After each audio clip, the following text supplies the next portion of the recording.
Good morning, students. I, Rasika Patil from Pratibha International School, welcome you all back to my channel. So here we have going to see our lesson, that is Photoshop CS3. Then in that Photoshop CS3 already we have learned few things in our last video. So today we are going to continue with the same lesson. So instead of wasting much more time in our introduction of the lesson, let us start with the same.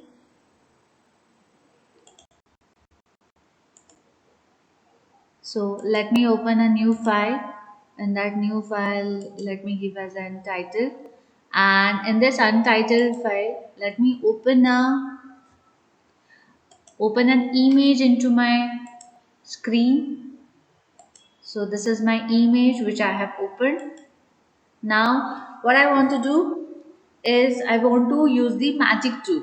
So for magic tool, this is my magic wand. So when I am clicking on the magic wand, the continuous image, the image which is continuously being connected to each other will get selected automatically, as everything is being selected automatically. So the tolerance is more, that is 56 tolerance is there. I can reduce the tolerance and make it as 35, and then I click on it. See, only the one penguin has been selected. Suppose this I want to select. See, only that continuous, whatever the continuous image is there, that only will get selected. So this is nothing but your magic wand, and you can click on delete. The portion which has been selected, that will get deleted automatically. Just go and click on the double click on that image. That image remains the same after double clicking it. Now the tolerance. What is the tolerance? See here. Here is my tolerance group. So in this tolerance, so this is my tolerance. So in this tolerance, what are things we are going to do? Tolerance ranges from 0 till 255. So what is the tolerance? The tolerance ranges from 0 to 55. Okay. Then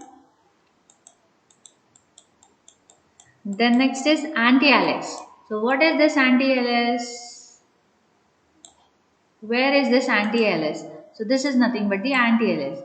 When I click on anti-alias, what happens?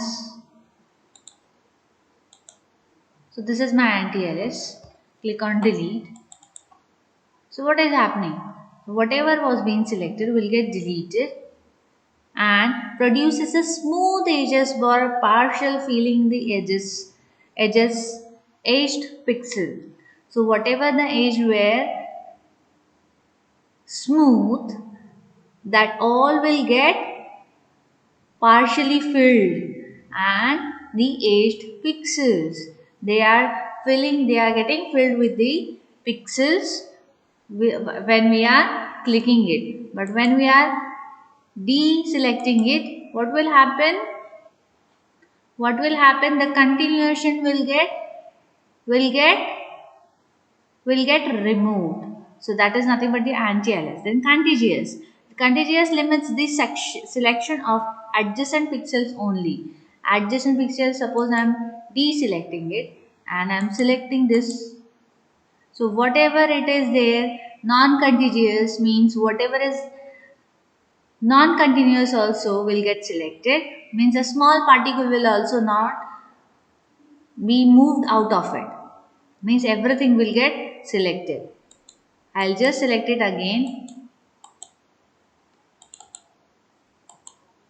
So whatever is the continuously selection of that image will only get selected. That is, there is a limit for it. On unclicking this option, all the pixels in the image within the same tolerance range will be selected. So the image which contains the same tolerance will get, everything will get selected if we are deselecting the contiguous. But once we are selecting the contiguous, means the continuous image will only get selected. Okay. Now crop tool. We'll just go to the crop tool, Now I just wanted to crop a image, same image I'll take. So let us close this image first. No, I don't want to save it. So I'll open one more time. Suppose same I'm opening. So this is my image. Now I want to crop it. So how I'll do?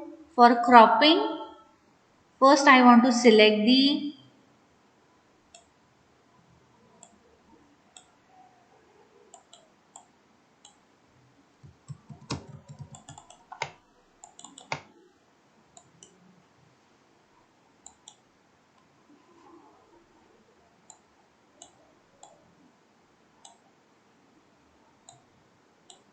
let me select the penguin.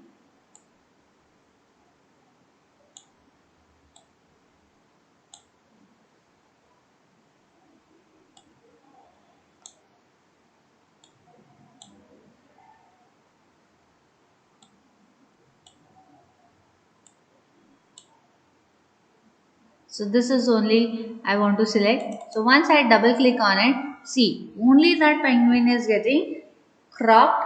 Only this much image I want. Once I save this image is going to save. The original image will get saved in this form.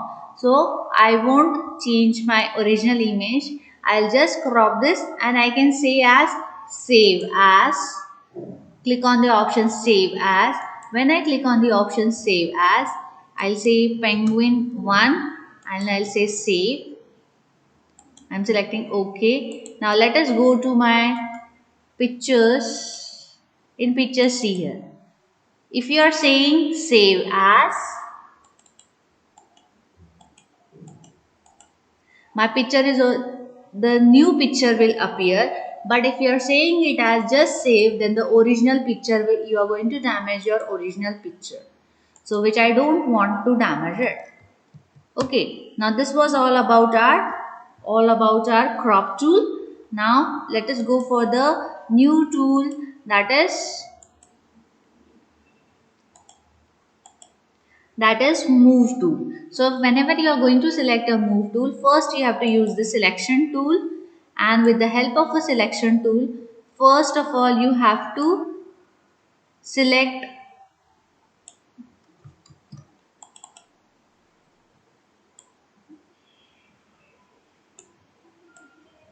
the image.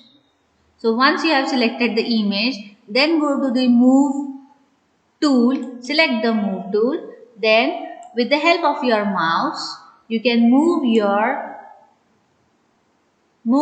penguin to the another place. Double click on the outside the image.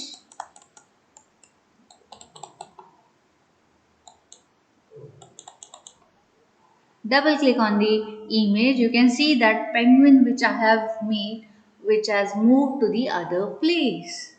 So the original place is empty now. So this way we are going to use our move tool. So student, this is my form, and here I have opened with my image. Now I want to use a gradient tool. Now how to use a gradient tool? For using a gradient tool, I'll first have to select the magic wand. So here is my magic wand. With the help of this wand, I'll be selecting the,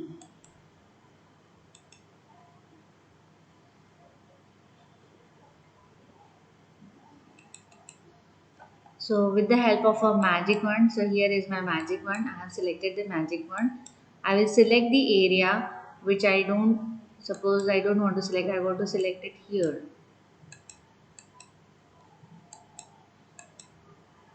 No, it is quite big. So I'll select the area of that penguin. So as this has been selected, so what I'll do, then I'll go to the paint bucket. I'll right click over there and select the gradient tool. In the gradient tool, I'll select the pattern of my gradient.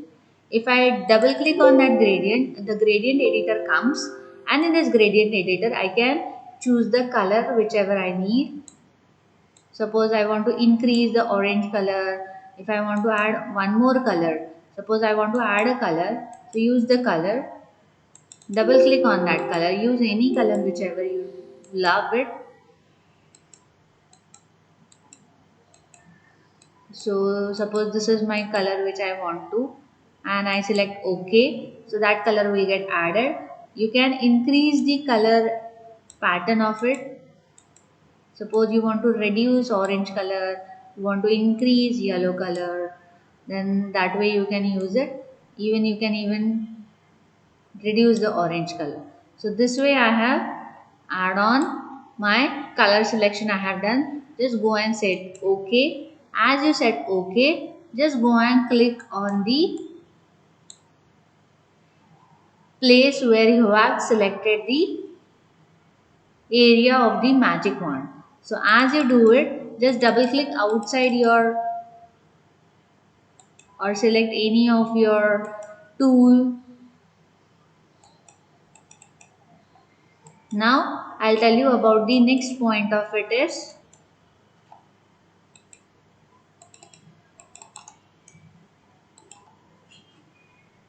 paint bucket. So now paint bucket I want to tell you.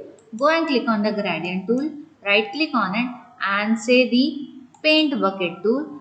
As I click on the paint bucket tool, first of all let me select the area with the help of a magic wand. Suppose this is the area I have selected. Now already here I have selected the paint bucket. In that I have different kinds of a pattern. Go to the pattern whichever you like it to. Suppose this is the pattern I want to add on to it. Suppose any other pattern is there. So choose the pattern and click on the area where you have selected. So this is the pattern I have selected. So you just go outside and select it outside of your image. Then your pattern moves out. So this is the way you are going to add on to your patterns. You can use the gradients. So as you complete all these things, you have to just say save as. Don't say save. If you will say save, then your original image will get damaged. But if you are saying it save as, then only that save as will be, means the new image will be saved in your PC. Okay students, understood here? So here goes with our today's session. That's it for the day. Have a good day ahead. Don't forget students to comment on my YouTube link. Okay? Bye bye and thank you.